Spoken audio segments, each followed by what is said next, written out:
Hola mis hermanos, espero hayan estado bien, espero durante la semana hayan sentido la compañía del Señor.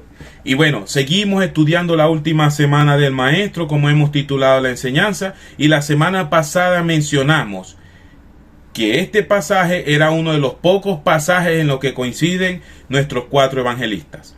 Mateo, Marcos, Lucas y Juan narran el episodio y les decía que era una gran y linda responsabilidad el de exponerlo para todos ustedes.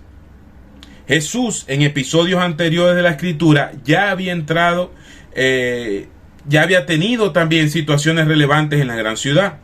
Dios no podía pasar desapercibido. En Lucas capítulo 2 versículo 27 nos dice la Escritura, él, hablando de Simeón, había sido traído por el Espíritu y tomó a Jesús en sus brazos, siendo Jesús un niño de días de nacido, diciendo: ahora, Señor, despides a tu siervo en paz, conforme a tu palabra, porque han visto mis ojos tu salvación.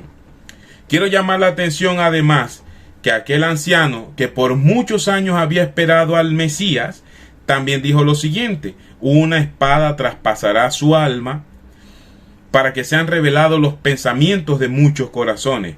Esto en Lucas capítulo 2 versículo 35. Y también añade que todos los años iban a Jerusalén para la fiesta de la Pascua, hablando de Jesús y su familia. Lucas 2:41. Y en uno de estos viajes que hacían cada año, vemos también como Jesús, con 12 años, maravillaba con sus respuestas a los doctores de la ley. Lucas capítulo 2 versículo 47. A punto de entrar en la ciudad, 500 años antes, el profeta Zacarías había dicho que el Mesías, el rey prometido, hijo del mismísimo rey David, el libertador, llegaría manso sobre un pollino, hijo de asna. Yo quiero hacer una oración muy breve. Gracias, Padre, porque tu palabra nos rodea, nos abraza de tal forma que no podemos ni con nuestra mente ni con nuestro corazón negar a nuestro perfecto Rey. Esta semana, mientras estuve estudiando, Señor, la palabra, me pude dar cuenta que tenemos profecías mesiánicas por toda la Escritura, o recordarlas, sobre todo en el libro de Mateo, como Mateo siempre nos lleva a la profecía, y cada pasillo que tomamos en la Escritura, cada camino que tomamos hacia la Escritura, nos encontramos siempre la profecía mesiánica como el fin del camino, diciendo: Jesucristo fue el Mesías prometido que ha venido a salvar a su pueblo. Les voy a pedir que estemos yendo al libro de Lucas. Tengo mi Biblia por acá. Estamos en Lucas 19, estamos en el versículo 35. Continuando con la lectura de la semana pasada, leamos desde el principio, desde el 28, por favor. Dicho esto, iba adelante subiendo a Jerusalén, y aconteció que llegando cerca de Betfagé y de Betania, al monte que se llama de los Olivos, envió 2 de sus discípulos, diciendo: id a la aldea del frente y entrad en ella, y hallaréis un pollino atado, el cual ningún hombre ha montado jamás. Desatadlo y traedlo.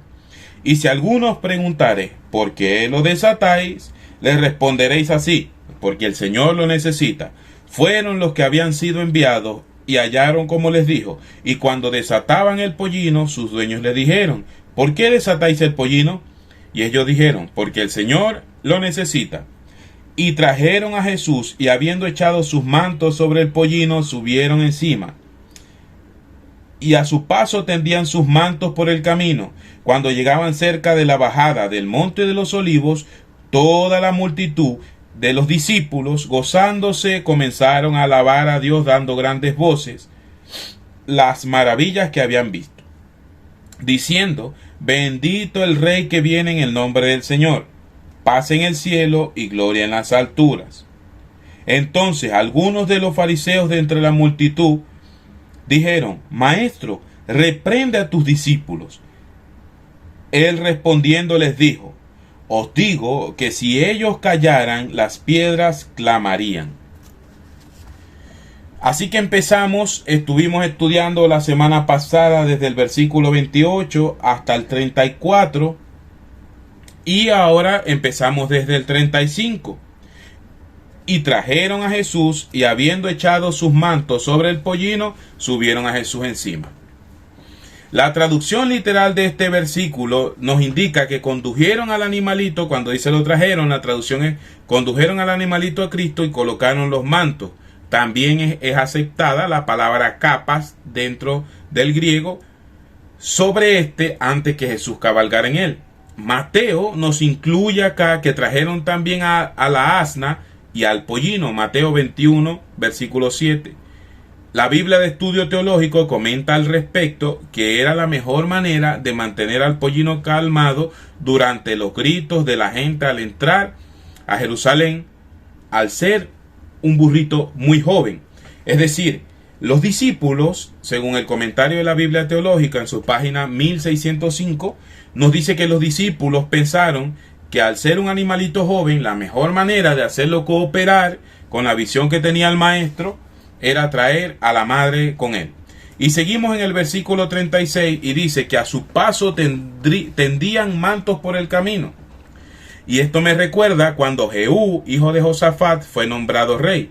Si recordamos aquella historia, el joven rey estaba desconcertado que aquel loco, así se refirieron al profeta, llenara de aceite su cabeza y saliera corriendo después de proclamarlo rey en nombre de Dios. Sin embargo, nos cuenta el autor del libro de Reyes que los principales que estaban con él improvisaron un trono sobre el suelo, tendiendo súbitamente sus capas y mantos.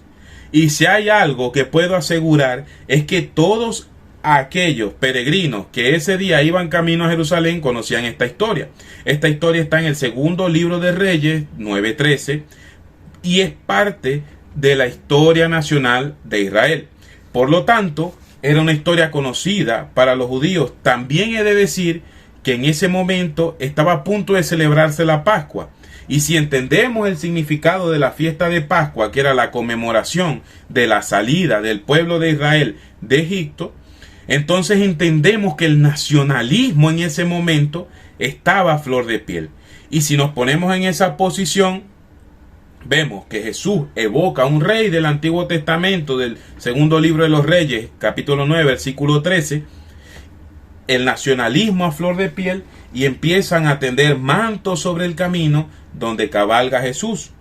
Dice el versículo 37 que cuando llegaban ya cerca de la bajada del Monte de los Olivos, otra referencia a la ubicación del suceso, toda la multitud de los discípulos, gozándose, comenzó a alabar a Dios a grandes voces, esto es gritando, por todas las maravillas que habían visto. Juan nos cuenta que los discípulos aún no sabían lo que estaba ocurriendo hasta que Jesús fue exaltado. Juan capítulo 12, versículo 16. También Juan nos cuenta que grandes multitudes venían a la fiesta. Y como lo dije en la enseñanza anterior, los historiadores más conservadores, contemporáneos o que han analizado esta historia desde la perspectiva histórica propiamente dicho, dice que decenas de miles de judíos llegaban en ese momento para celebrar la Pascua. Todas estas personas esperaban una vez más ser liberados. Esta vez no de Egipto, pero sí quizás del Imperio Romano. Era lo más probable.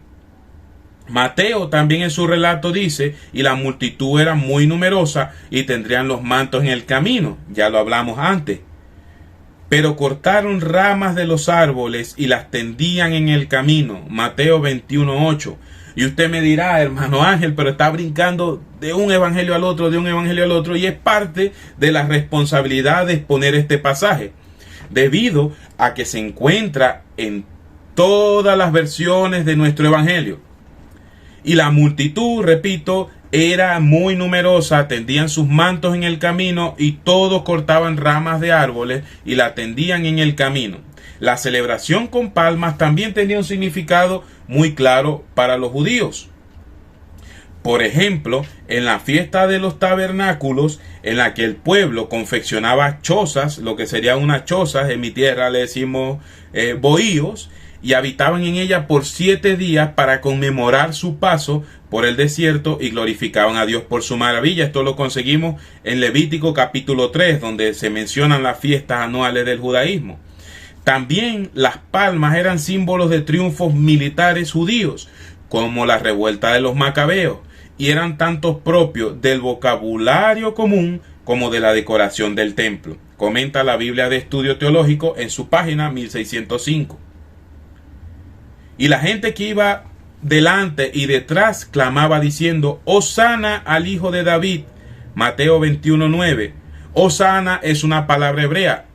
Acá quiero hacer un paréntesis. Mateo nos cuenta esta historia mientras Lucas no menciona la palabra, y esto es una palabra hebrea que significa salve o salve ahora. En el segundo libro de Samuel, en el capítulo 14, en el versículo 4, se usa como ayúdame ahora. Una mujer clama a un rey y le dice: Hosana, ayúdame ahora. Imaginemos por un momento el espíritu del pueblo que por cientos de años había sido oprimido por unos y por otros.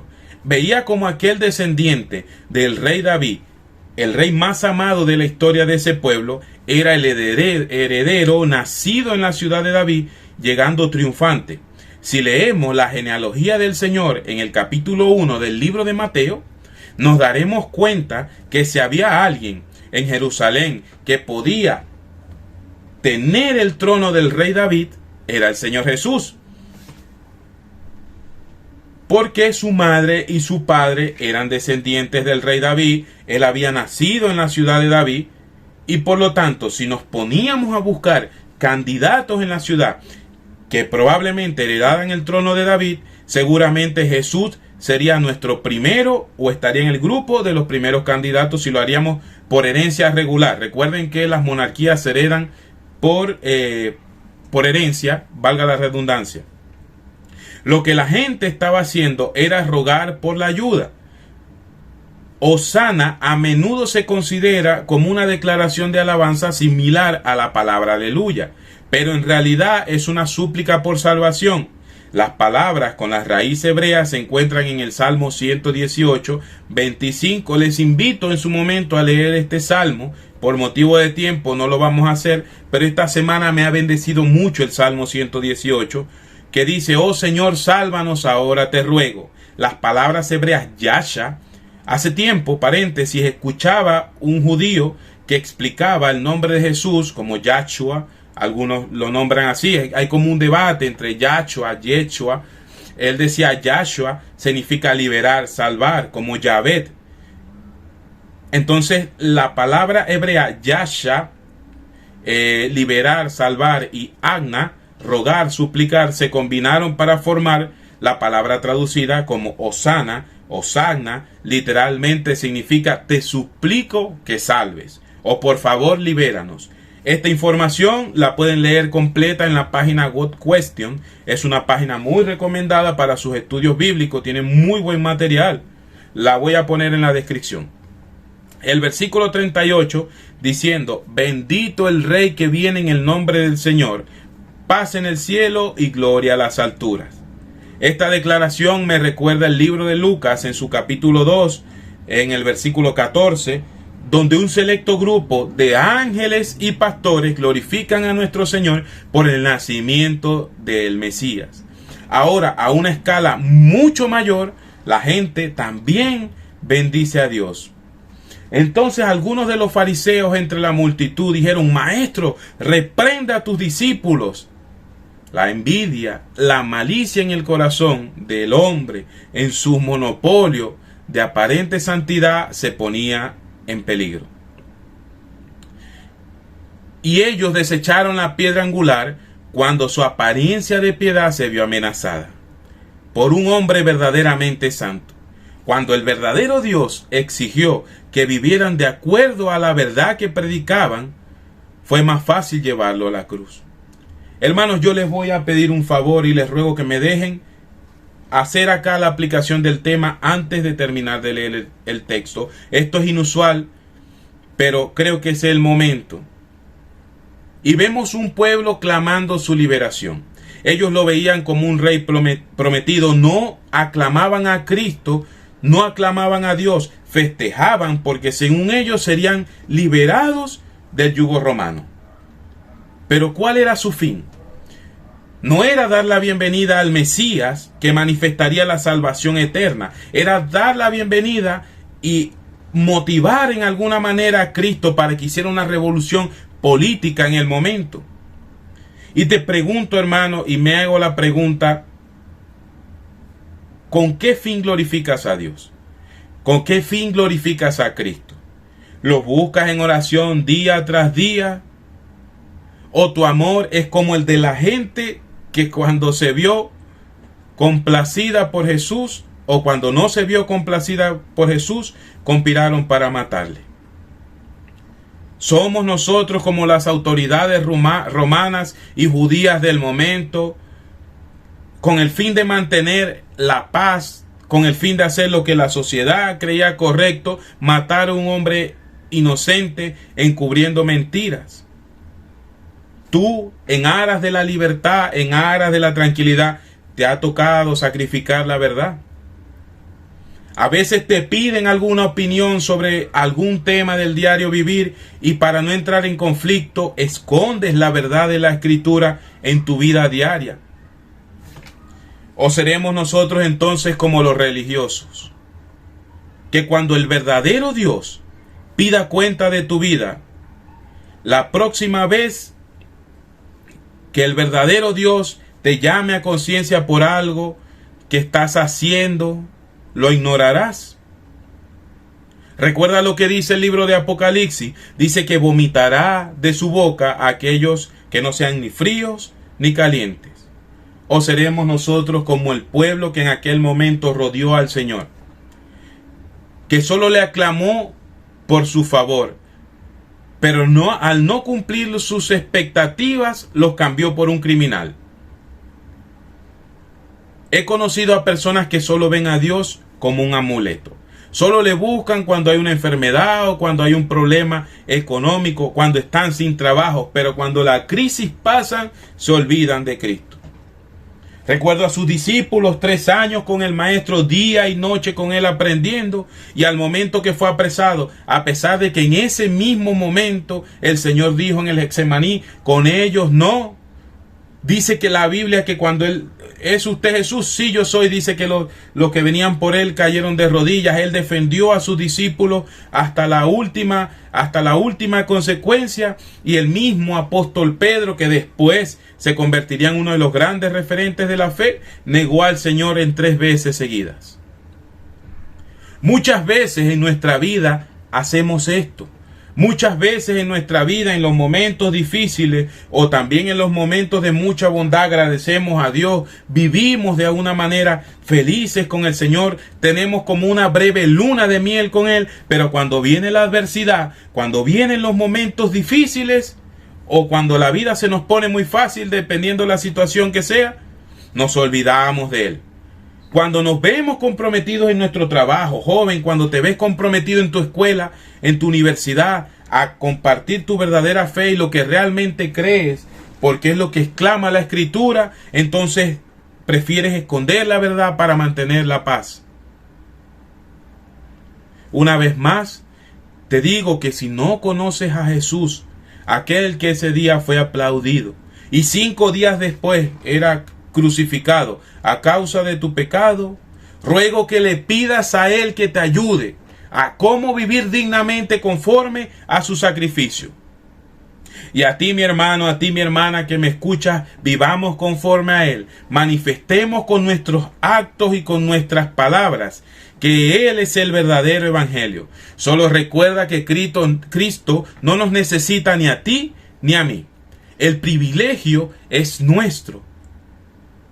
Recuerda, mi hermano, recuerda, mi hermana, que en el versículo 40 del capítulo 19 de Lucas que hemos venido estudiando, cuando los principales religiosos de la época le dijeron, maestro, reprende a tus discípulos, Cristo respondió de alguna manera, y esa enseñanza sigue viva el día de hoy, y dice, os digo que si estos callaran, las piedras clamarían.